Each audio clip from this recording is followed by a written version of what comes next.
ವಿಶ್ವವಾಣಿ ಟಿವಿಗೆ ಸ್ವಾಗತ. ಬಿವೈ ವಿಜೇಂದ್ರನ ಬೆಂಬಿಡದೆ ಬೇತಾಳ್ನಂತೆ ಕಾಡ್ತಾ ಇದ್ದಾರೆ ಯತ್ನಾಳ್. ಗಾದಿ ಬಳಿಕ ಮತ್ತೊಂದು ಮಹಾಪರ್ವ ಶುರು.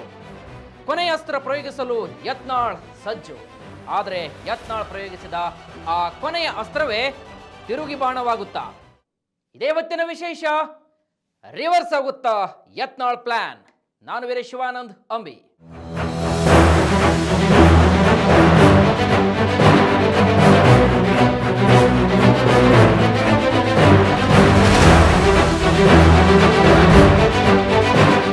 ರಾಜ್ಯ ಆಡಳಿತಾರೂಢ ಕಾಂಗ್ರೆಸ್ ಪಕ್ಷದಲ್ಲಿ ಕುರ್ಚಿ ಕಾದಾಟ ಜೋರಾಗಿ ಇದ್ರೆ, ಇತ್ತ ಬಿಜೆಪಿ ಪಕ್ಷದಲ್ಲಿ ಮಾತ್ರ ಬಣಗಳ ಬಡಿದಾಟ ಜೋರಾಗಿಯೇ ನಡೀತಾ ಇದೆ. ಅದು ಯಾವ ಮಟ್ಟಿಗೆ ಇದೆ ಅಂದ್ರೆ, ಸ್ವತಃ ಮಾಜಿ ಸಿಎಂ BS ಯಡಿಯೂರಪ್ಪನವರೇ ಲಿಂಗಾಯತರು ಅಲ್ಲ ಅಂತ ಹೇಳುವಷ್ಟರ ಮಟ್ಟಿಗೆ ಬಂದು ತಲುಪಿದೆ. ಯಾಕಂದ್ರೆ ಹೇಗಾದ್ರೂ ಮಾಡಿ ಈ ಒಂದು ಕಾವಿನಲ್ಲಿ ರಾಜ್ಯಾಧ್ಯಕ್ಷನ ಸ್ಥಾನದಿಂದ BY ವಿಜೇಂದ್ರ ಅವರನ್ನ ಕೆಳಗೆ ಇಳಿಸಲೇಬೇಕೆಂದು ದೊಡ್ಡ ಮಟ್ಟದ ಒಂದು ರಣತಂತ್ರವನ್ನ ಹಾಗೂ ಜಾಲವನ್ನೇ ಹೆಣೆಯಲಾಗಿದೆ.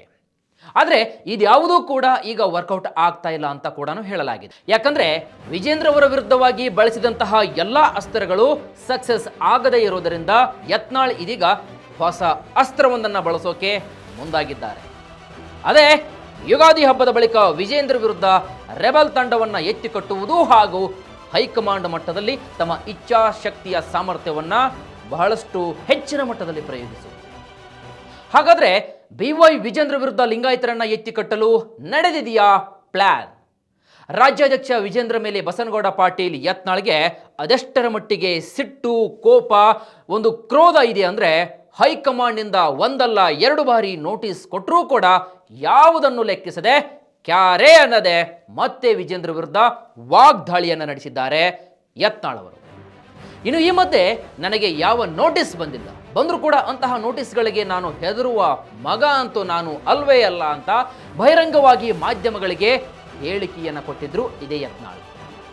ಇನ್ನು ವಿಜೇಂದ್ರ ಅವರಿಗೆ ಯಾವ ಸಮುದಾಯದ ಬಲವಿದೆಯೋ ಅದೇ ಸಮುದಾಯದ ಬಲದಿಂದಲೇ ವಿಜೇಂದ್ರ ಅವರನ್ನ ಸೋಲಿಸಿ ತೋರಿಸುತ್ತೇನೆ ಅಂತ ಘಂಟಾಘೋಷವಾಗಿ ಬಹಿರಂಗವಾಗಿ ಹೇಳಿಕೆಯನ್ನು ಕೊಟ್ಟಿದ್ರು. ವಿಜೇಂದ್ರ ಸಮಾವೇಶ ಮಾಡಬೇಡಿ ಅಂದ್ರೆ ಬಿಡೋರ್ಯಾರು? ಅವರು ಎಷ್ಟು ಜನರನ್ನ ಕೂಡಿಸ್ತಾರೋ ಕೂಡಿಸ್ಲಿ, ಅವರಿಗಿಂತ 10ರಷ್ಟು ಜನರನ್ನ ಕೂಡಿಸುವಂತಹ ಶಕ್ತಿ, ಸಾಮರ್ಥ್ಯ, ತಾಕತ್ತು ನಮ್ಮ ಹತ್ರ ಇದೆ. ಅವರು ಒಂದು ಹೆಜ್ಜೆಯನ್ನು ಮುಂದಿಟ್ರೆ ನಾವು 10 ಹೆಜ್ಜೆಯನ್ನು ಮುಂದಿಡ್ತೀವಿ.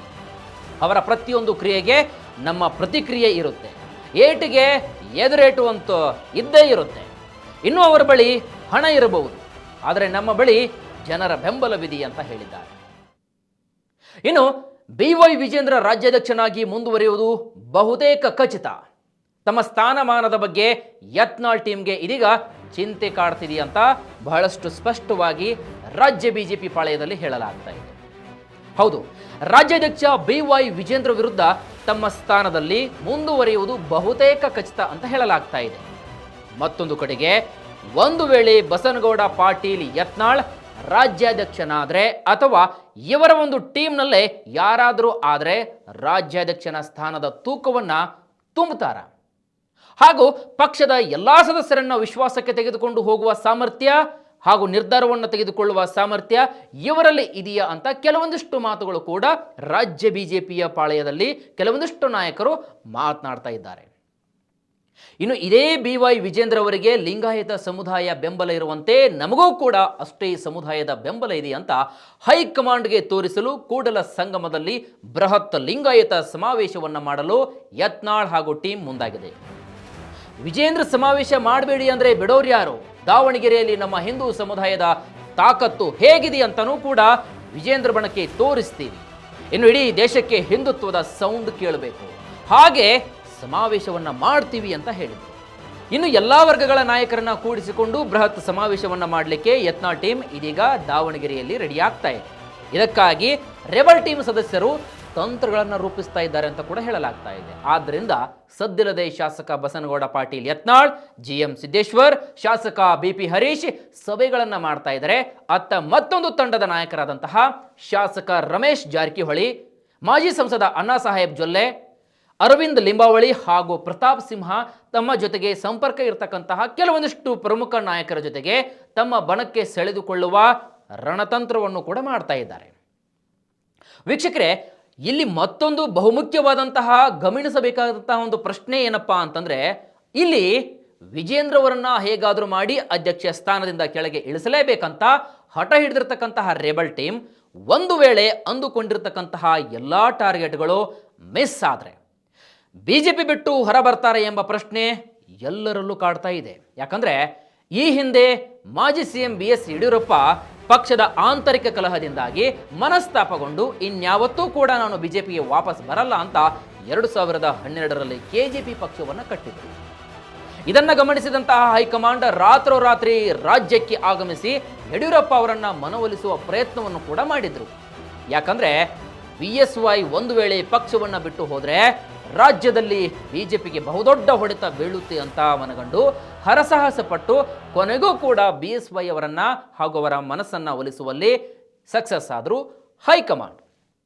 ನಾನು ಯಾಕೆ ಈ ವಿಷಯವನ್ನ ನಿಮಗೆ ಈಗ ಹೇಳ್ತಾ ಇದ್ದೀನಿ ಅಂದ್ರೆ, ಯಡಿಯೂರಪ್ಪ ಅವರಂತೆ ಏನಾದರೂ ಮನಸ್ತಾಪ ಆಗಿ ಬಿಜೆಪಿ ಪಕ್ಷವನ್ನು ತೊರೆದು ಯತ್ನಾಳ್ ಹೊರ ಬರ್ತಾರಾ ಅದು ಗೊತ್ತಿಲ್ಲ.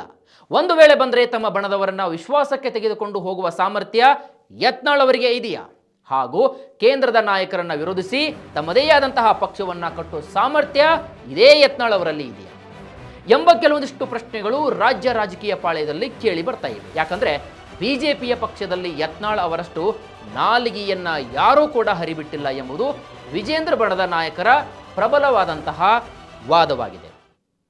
ಹೀಗಿರುವಾಗ ಯತ್ನಾಳ್ ರಾಜ್ಯಾಧ್ಯಕ್ಷರಾದರೆ ಯಾವ ನಾಯಕರಿಗೆ ಯಾವ ಸ್ಥಾನವನ್ನು ಕೊಡ್ತಾರೆ, ಆದ್ರಿಂದ ಬೇಲಿನಿಯದ್ದು ಹೊಲವನ್ನ ಮೇಯ್ದಂತೆ ಆಗಿದೆ ಎಂಬ ಪರಿಸ್ಥಿತಿ ಇದೀಗ ರಾಜ್ಯ ಬಿಜೆಪಿ ಪಾಳ್ಯದಲ್ಲಿ ನಿರ್ಮಾಣವಾಗುತ್ತೆ. ಹೀಗಂತ ಕೆಲವೊಂದಿಷ್ಟು ಬಿಜೆಪಿ ನಾಯಕರುಗಳು ತಮ್ಮ ಅಭಿಪ್ರಾಯವನ್ನ ವ್ಯಕ್ತಪಡಿಸ್ತಾ ಇದ್ದಾರೆ. ವೀಕ್ಷಕರೇ, ಒಟ್ನಲ್ಲಿ ಈ ಎಲ್ಲ ಪ್ರಮುಖ ಅಂಶಗಳನ್ನು ನಾವು ನೋಡಿದಾಗ ಕೆಲವೊಂದಿಷ್ಟು ಪ್ರಶ್ನೆಗಳು ನಮ್ಮನ್ನು ಮತ್ತು ನಿಮ್ಮನ್ನು ಕೂಡ ಹಾಗೂ ಯತ್ನಾಳ್ ಅವರನ್ನು ಕೂಡ ಕಾಡಬಹುದು. ಪಾಯಿಂಟ್ ನಂಬರ್ 1, ಯತ್ನಾಳ್ ಅವರಿಗೆ ವಿಜೇಂದ್ರ ಬಣಕ್ಕಿಂತಲೂ ಹೆಚ್ಚು ಲಿಂಗಾಯತ ಸಮುದಾಯದವನ್ನ ಕೂಡಿಸುವ ಶಕ್ತಿ ಆಗುತ್ತಾ? ಪಾಯಿಂಟ್ ನಂಬರ್ 2, ಪಕ್ಷದಲ್ಲಿ ಏನಾದರೂ ಮನಸ್ತಾಪ ಆದರೆ ಯತ್ನಾಳ್ ಬಿಜೆಪಿ ಬಿಟ್ಟು ಹೊರಗಡೆ ಬರ್ತಾರ? ಪಾಯಿಂಟ್ ನಂಬರ್ 3, ಯತ್ನಾಳ್ ವಿಜೇಂದ್ರ ಸ್ಥಾನ ನನಗೇ ಕೊಡ್ತಾರೆ ಅನ್ನೋ ಅತ್ಯಂತ ಆತ್ಮವಿಶ್ವಾಸದಲ್ಲಿದ್ದಾರೆ. ಪಾಯಿಂಟ್ ನಂಬರ್ 4, BSY ಕುಟುಂಬದ ಬಗ್ಗೆ ಮಾತನಾಡಿದ್ದಕ್ಕೆ ಯತ್ನಾಳ್ಗೆ ಇದೇ ಮುಂದೆ ಮುಳುವಾಗುತ್ತಾ?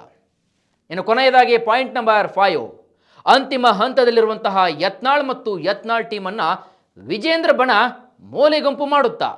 ಈ ಎಲ್ಲ ಪ್ರಶ್ನೆಗಳು ಇದೀಗ ಯತ್ನಾಳ್ ಅವರ ಸುತ್ತ ಗಿರಿಕಿ ಹೊಡೆಯೋಕೆ ಪ್ರಾರಂಭಿಸಿವೆ. ಹಾಗಾದ್ರೆ ರೆಬಲ್ ನಾಯಕ ಯತ್ನಾಳ್ ಹಾಗೂ ಯತ್ನಾಳ್ ಟೀಮ್ ಮಾಡಿದಂತಹ ಎಲ್ಲ ಪ್ಲಾನ್ಗಳು ರಿವರ್ಸ್ ಆಗುತ್ತಾ? ಕಾದಷ್ಟೇ ನೋಡಬೇಕಾಗತ್ತೆ. ಇದಾಗುತ್ತೆ ಇವತ್ತಿನ ವಿಶೇಷ. ಮತ್ತಷ್ಟು ವೈವಿಧ್ಯಮಯ ಸುದ್ದಿಗಳಿಗಾಗಿ ನೋಡ್ತಾ ಇರಿ ವಿಶ್ವವಾಣಿ ಟಿವಿ.